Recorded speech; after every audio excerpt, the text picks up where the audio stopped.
we saw that Chinese troops in very large numbers were moving towards the line of actual control. We cautioned the Chinese that such a situation could create problems, and sure enough, in middle of June in 2020, it did.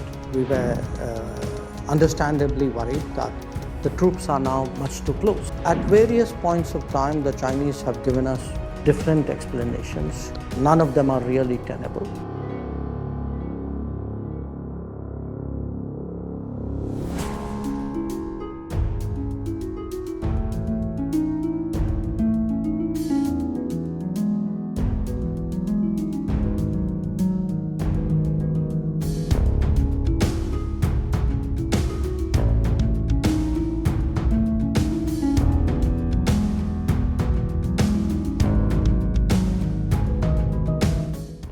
In 2020, when we were in the middle of our COVID lockdown, at that time, China actually had managed to get the first wave of COVID behind them.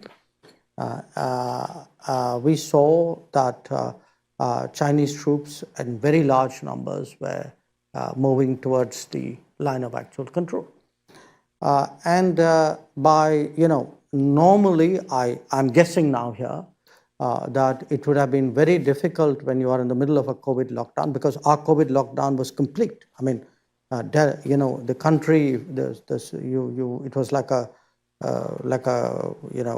ghost city or cities. People, the airports were shut down, the railway was shut down. So in the middle of all of that, we actually had to mobilize and counter deploy, which we did. And then we had a situation where we were understandably worried that the troops are now much too close.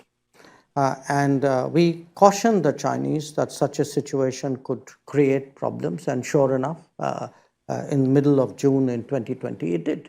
So we had a clash in which 20 of our soldiers died. They claimed that 4 of their soldiers died. So that's one of those things we will never know.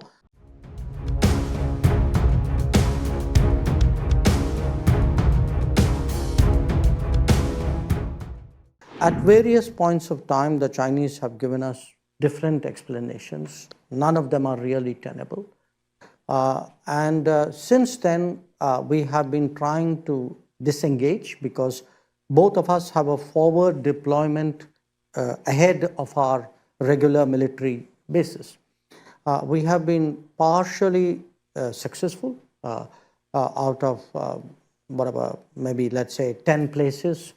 We would have resolved 7-8 of these forward deployments. There are still some we were discussing. But the basic problem, which is a very large number of troops are massed on the border in violation of agreements, continues.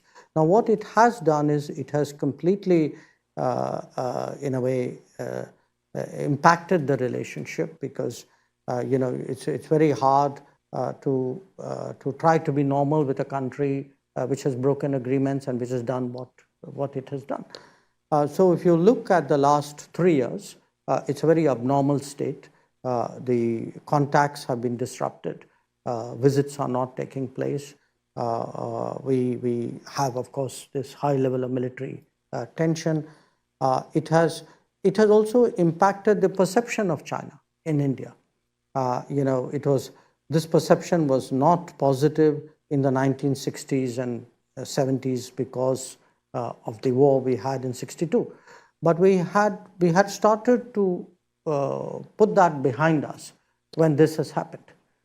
So I think there's both an immediate issue as well as a medium-term issue, possibly longer than medium-term issue out there. And if you have really the 2 biggest countries of Asia, of the world, with that degree of tension between them, it has consequences for everybody else.